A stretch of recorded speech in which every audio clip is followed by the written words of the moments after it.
Saving function के दो types होते हैं। पहला होता है एवरेज प्रोपेंसिटी टू कंज्यूम, पहला होता है एवरेज प्रोपेंसिटी टू सेव। अब कुछ इंपॉर्टेंट पॉइंट्स हैं एपीसी के, अब कुछ इंपॉर्टेंट पॉइंट्स हैं एपीएस के।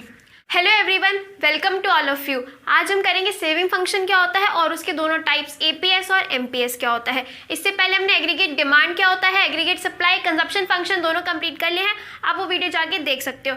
और सेविंग फंक्शन और कंजप्शन फंक्शन के नोट्स का लिंक आपको डिस्क्रिप्शन बॉक्स में मिल जाएगा। और हाँ, लास्ट में हम प्रीवियस ईयर क्वेश्चन को भी करेंगे, सेविंग फंक्शन के भी और कंजप्शन फंक्शन के भी, तो वीडियो को एंड तक देखना, बहुत इंपॉर्टेंट है, बीच में मत छोड़ना। तो स्टार्ट करते हैं सेविंग फंक्शन से। सबसे पहले समझते हैं सेविंग क्या होती है। ठीक है, हमारी जो इनकम होती है, पर यहाँ पे हम नेशनल इनकम की बात करेंगे, लेकिन समझने के लिए हम अपनी इनकम को ले लेते हैं। हमारी जो इनकम होती है उसका कुछ पार्ट हम कंज्यूम कर देते हैं, कंजप्शन में खर्च कर देते हैं, लेकिन कुछ पार्ट उसका बच जाता है। जो पार्ट कंजप्शन करने के बाद बच जाता है ना, उसको बोलते हैं सेविंग। क्या होती है सेविंग? कंजप्शन करने के बाद इनकम का जो पार्ट बच जाता है उसे बोलते हैं सेविंग। अब सेविंग फंक्शन क्या होता है? एक फंक्शन होता है, फंक्शनल रिलेशनशिप होती है किस किस के बीच में? सेविंग और नेशनल इनकम के बीच में। बेसिकली सेविंग और इनकम के बीच में क्या होती है? रिलेशनशिप होती है, जो कि हमें ये बताता है कि डिफरेंट लेवल ऑफ इनकम पे ना सेविंग कितनी हो रही है। क्योंकि जब जैसी हमारी इनकम चेंज होती है ना, सेविंग भी चेंज हो जाती है। इनकम इंक्रीज होती है तो सेविंग ज़्यादा हो जाती है, इनकम डिक्रीज होती है तो सेविंग कम हो जाती है। अब इसको रिप्रेजेंट कैसे करते हैं हम? S इक्वल्स टू F मतलब हो गया फंक्शन, S मतलब सेविंग, और Y क्या हो गया? इनकम। ठीक है, तो ये 1 मार्क्स से पूछ सकते हैं सेविंग फंक्शन क्या होता है। अब समझते हैं इसके शेड्यूल को। सेम वही टेबल जो हमने पीछे ले रखी है, हर में सेम वही लेनी है। इनकम 0 से स्टार्ट होके 100 का डिफरेंस होके आगे जाएगी, फिर कंजप्शन 40, इसमें 80 इंक्रीज करते रहेंगे। अब यहाँ पे सेविंग निकालनी है। सेविंग कितनी कैसे निकालते हैं? Y माइनस C, इनकम में से कंजप्शन को माइनस कर देंगे तो हमें क्या मिल जाएगा? S। अरे 40 क्या है यहाँ पे? ऑटोनोमस कंजप्शन है, वो कंजप्शन जो कि 0 लेवल ऑफ इनकम पे करते हैं। तो हम यहाँ पे S equals to Y minus C से सेविंग निकालते हैं। ठीक है, Y कितना है यहाँ पे? 0 माइनस 40, कितनी आ गई? माइनस 40। अब इसकी निकालते हैं। Y कितना है यहाँ पे? 100 माइनस 120, कितनी आ गई? माइनस 20। यहाँ पे जितना कंजप्शन है उतनी ही सेविंग है, यहाँ पे जितनी इनकम है उतना ही कंजप्शन है, तो यहाँ पे क्या हो गई? सेविंग 0। अब जैसे जैसे इनकम इंक्रीज हो रही है ना, यहाँ पे सेविंग भी इंक्रीज हो रही है। यहाँ पे कितनी आ जाएगी? 300 माइनस 280, कितनी आ गई? 20। तो ये टेबल समझ में आ गई। ठीक है, अब इसी को हम ग्राफिकली समझते हैं। ग्राफिकली में क्या है? ग्राफ में क्या दे रखा है? हम सेविंग कर्व कैसे बनाएंगे, कहाँ से स्टार्ट करेंगे? इसको हम y axis, negative y axis से स्टार्ट करेंगे। ठीक है, नीचे से। क्यों? क्योंकि जो हमारी सेविंग है ना वो नेगेटिव है, माइनस 40 है ना। नेगेटिव क्यों है हमारी सेविंग? क्योंकि 0 लेवल ऑफ इनकम पे ना जो कंजप्शन हम कर रहे हैं ना, वो कंजप्शन हम कहाँ से ला रहे हैं? जो हमारी पुरानी सेविंग है ना वहाँ से यूज़ कर रहे हैं। तो जो हमारी सेविंग है वो कम हो रही है, तो इसलिए सेविंग यहाँ पे नेगेटिव। S पॉइंट से यहाँ से सेविंग कर्व स्टार्ट हो रहा है। ठीक है, ये वाला पार्ट किसको शो कर रहा है? डिस सेविंग को। जब हमारी सेविंग डिक्रीज होती है उसको बोलते हैं डिस सेविंग। अब हम इस पॉइंट की बात करते हैं जहाँ पे कंजप्शन और इनकम एक दूसरे के इक्वल होते हैं। ठीक है, इनकम किसके इक्वल है? कंजप्शन के। इस पॉइंट को बोलते हैं break even point. Very important है, इसको ध्यान रखना। ब्रेक इवन पॉइंट क्या होता है? वहाँ पे कंजप्शन और इनकम एक दूसरे के इक्वल होते हैं और सेविंग क्या होती है? 0 हो जाती है। अब सारे जितनी इनकम है उतना कंजप्शन कर रहे हैं तो सेविंग तो 0 हो ही जाएगी। ठीक है, अब इसके ऊपर कैसा है कर्व? अपवर्ड स्लोपिंग है, पॉजिटिव है। कोई भी कर्व अगर अपवर्ड स्लोपिंग होता है ना, इसका मतलब वो इंक्रीज हो रहा होता है। जैसे इनकम इंक्रीज हो रही है ना, इनकम इंक्रीज हो रही है, 300 से 400 हुई, 400 से 500 हुई, ऐसे 20 से 40 हो गई। इनकम इंक्रीज हो रही है तो सेविंग भी यहाँ पे इंक्रीज हो रही है। तो क्या है इसमें? बहुत सिंपल सा ग्राफ है। पहले हमें नीचे से बनाना स्टार्ट करना है इसको, क्योंकि हमारी जो सेविंग होती है वो नेगेटिव होती है। जब हमारी इनकम 0 है तो हमारी सेविंग कितनी थी? माइनस में थी। फिर इसके बाद आता है ब्रेक इवन पॉइंट, जहाँ पे सेविंग 0 होती है और कंजप्शन किसके इक्वल होता है? इनकम के। उसके बाद अपवर्ड स्लोपिंग होता है जहाँ पे सेविंग इंक्रीज होती है इनकम के इंक्रीज होने के साथ साथ। सेविंग फंक्शन समझ आ गया। अब करते हैं सेविंग फंक्शन के ना 2 टाइप्स होते हैं। पहला होता है एपीएस और दूसरा होता है MPS. Average propensity to save में क्या होता है कि हमने अपनी इनकम का कितना पार्ट सेव किया है। As simple as that. हमने अपनी इनकम का जितना पार्ट सेव किया है ना, उसको बोलते हैं APS, average propensity to save. It is the ratio of saving to the corresponding level of income, कि हमने अपनी अलग अलग लेवल ऑफ इनकम पे कितना कितना सेव किया है, ये हमें एपीएस बताता है। क्योंकि जब हमारी इनकम ज़्यादा होती है हम ज़्यादा सेव करते हैं, जब हमारी इनकम कम होती है तो हम कम सेव करते हैं। ठीक है, फॉर्मूला क्या होता है इसका, सेविंग अपॉन में वाई। इसको एक एग्जाम्पल से समझते हैं। मान लेते हैं हमारी इनकम कितनी है 100 रुपीज़ और सेविंग हमने कितनी कर ली 20 रुपीज़। एपीएस निकालते हैं, कैसे निकालेंगे, सेविंग अपॉन में वाई। सेविंग कितनी दे रखी है यहाँ पे 20 अपॉन में 100, तो कितनी निकल के 0.2। दैट मीन्स 20%, मतलब कि इनकम का 20% पार्ट हमने सेव कर लिया है। अब कुछ इंपॉर्टेंट पॉइंट्स है एपीएस के। APS can never be 1, average propensity to consume कभी भी 1 नहीं हो सकता, ना ही कभी 1 से ज़्यादा हो सकता है। अगर 1 कब होगा, जब सेविंग किसके इक्वल हो जाएगी, वाई के, तभी एपीएस 1 हो सकता है। लेकिन ऐसा कभी भी पॉसिबल नहीं है कि हम जितनी अपनी इनकम है ना उतना ही सेव कर रहे हैं। इसका मतलब तो हम कुछ भी कंज्यूम नहीं कर रहे हैं। ऐसा तो हो ही नहीं सकता कि हम कुछ भी कंज्यूम ना करें, तो हम कभी भी अपनी सारी इनकम को सेव नहीं करते हैं, इसलिए कभी भी 1 नहीं हो सकता है। और 1 से ज़्यादा इसलिए नहीं हो सकता है कि 1 से ज़्यादा कब होगा, तो जितनी हमारी इनकम है उससे ज़्यादा हम सेव कर रहे हैं।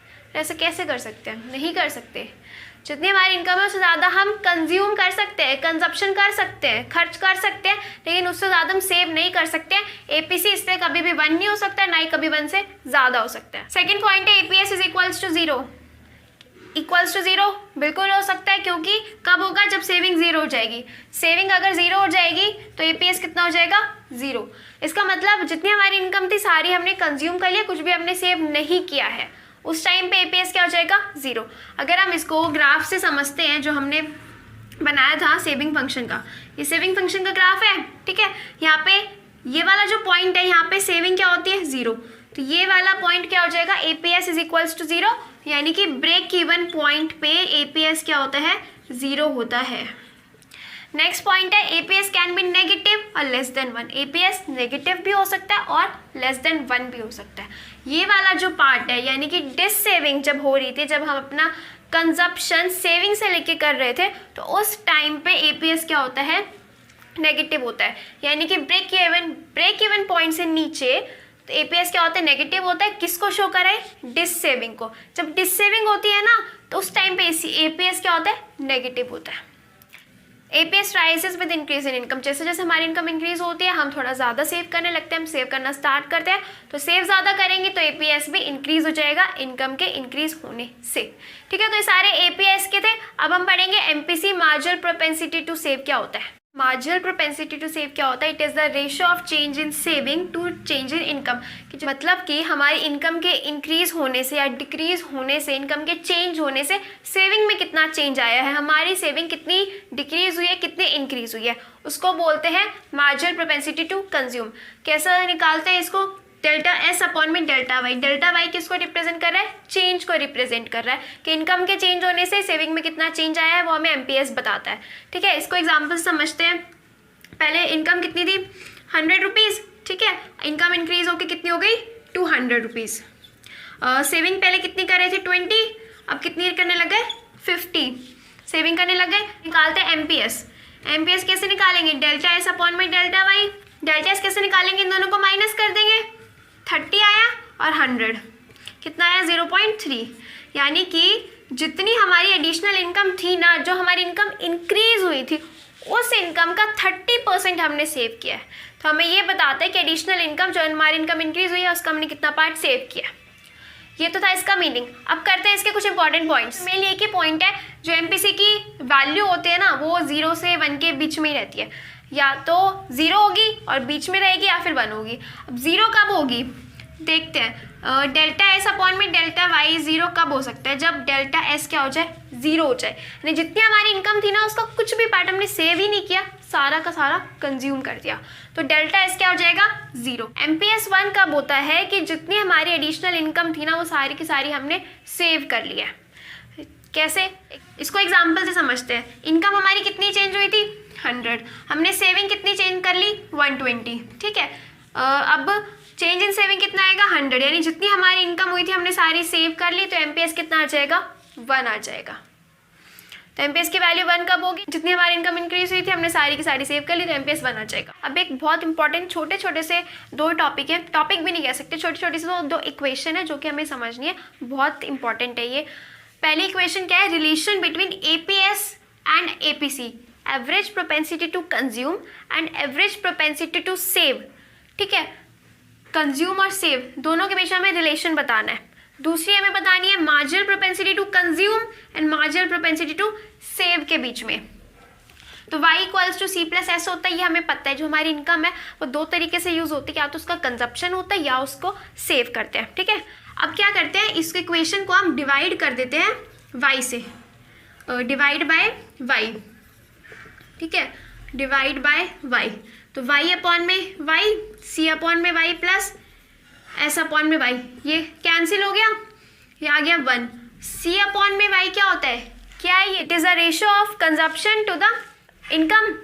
ये क्या होती है, APC, average propensity to consume, plus s upon में y क्या होता है, किसकी रेशियो है ये, सेविंग और इनकम की, तो ये क्या हो जाएगी APS।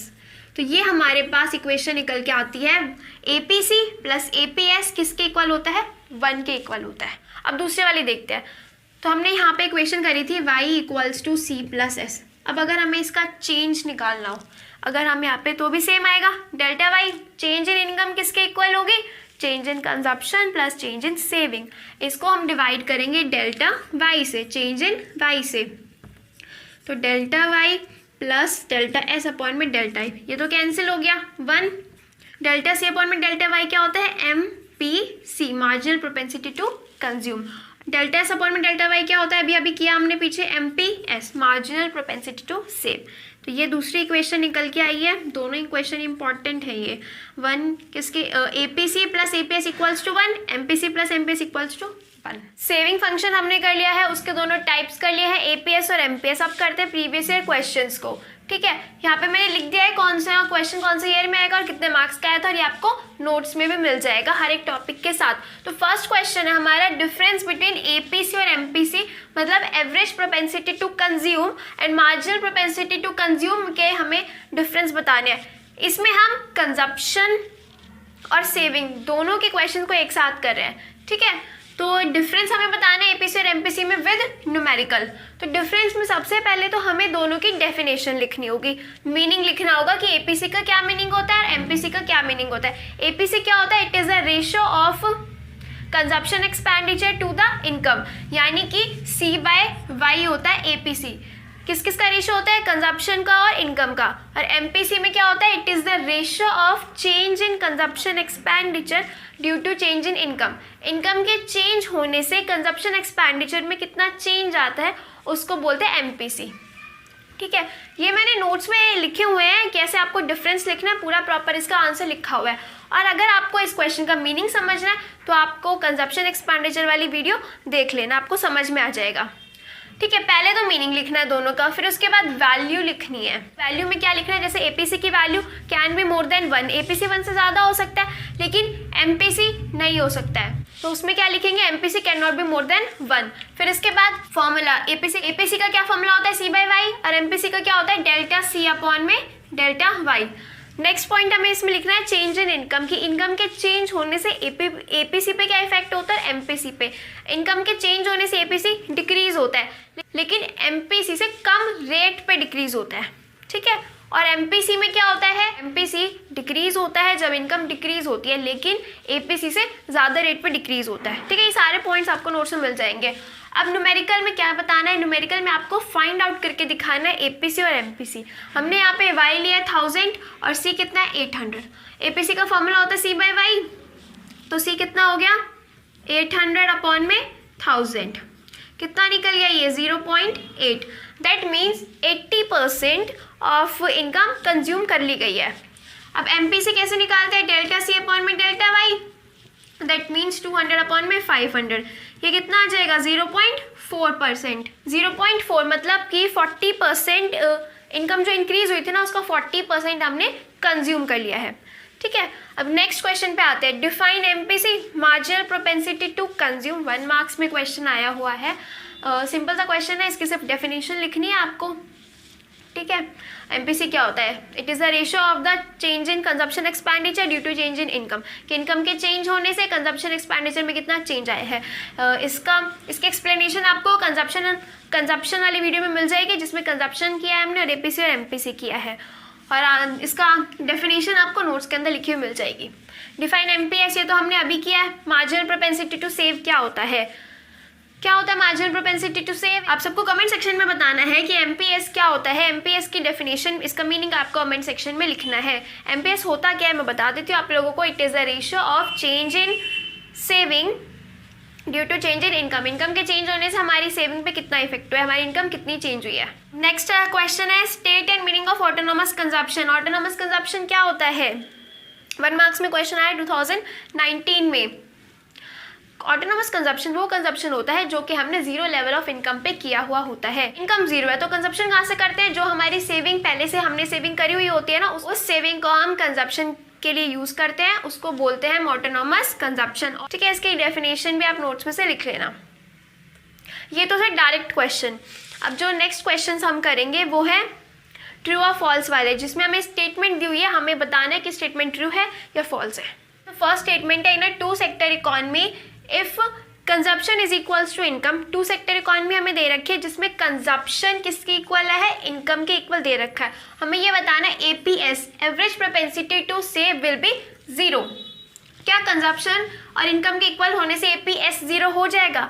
Consumption is equals to income, इसका मतलब है जितनी हमारी इनकम थी वो सारी की सारी हमने कंज्यूम कर ली, यानी कि सेविंग क्या हो गई यहाँ पे? 0, कुछ भी सेव नहीं किया है। एपीएस का क्या फॉर्मूला होता है, कैसे निकालते हैं? Average propensity to save, saving upon में वाई, ठीक है, ratio of saving to the income. अब एस अगर 0 है, ठीक है, एस यहाँ पे 0 है तो कितना आ गया? 0।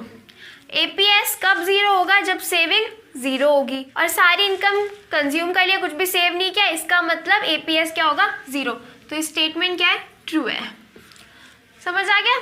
अब नेक्स्ट है in a 2 sector economy if y equals to 0। Income हमें 0 दे रखी है, हमारी इनकम कुछ भी नहीं है। c will also be 0। क्या इनकम के 0 होने से कंजप्शन 0 होता है? नहीं होता है। ये स्टेटमेंट क्या है? फॉल्स है। जब इनकम 0 होती है तो कितना कंजप्शन होता है? जो उसको क्या बोलते हैं? ऑटोनोमस कंजप्शन, क्योंकि इंसान कुछ ना कुछ तो खाएगा ना, बिना खाए तो रह नहीं सकता। तो 0 इनकम पे भी कुछ ना कुछ कंजप्शन करते हैं, जिसको बोलते हैं ऑटोनोमस कंजप्शन। कंजप्शन कभी भी 0 नहीं होता है, कैसा भी क्वेश्चन है कैसा भी हो, अगर उसमें ये लिखे कंजप्शन 0 है तो वो गलत है। कंजप्शन कभी भी 0 नहीं होता है। नेक्स्ट है in 2 sector economy y equals to 0 APC will also be 0। Income 0 दे रखी है, हमसे पूछा गया क्या एपीसी भी 0 होगा? एपीसी मतलब average propensity to consume. APC का फॉर्मूला याद होना चाहिए, सी अपॉन में वाई। कंजप्शन को किससे डिवाइड करना है? इनकम से।